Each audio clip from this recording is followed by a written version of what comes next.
ulan, mahirap ang pangingisda. Sumasad din po kami sa ibang mga hanap buhay katulad ng pagbubukawi. Welcome po sa Punduhan ng mga Dumagat.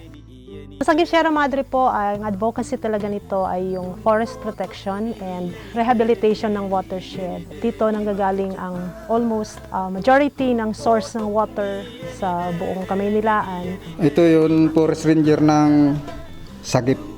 Iba na simoy ng hangin. Lalo siguro doon sa loob.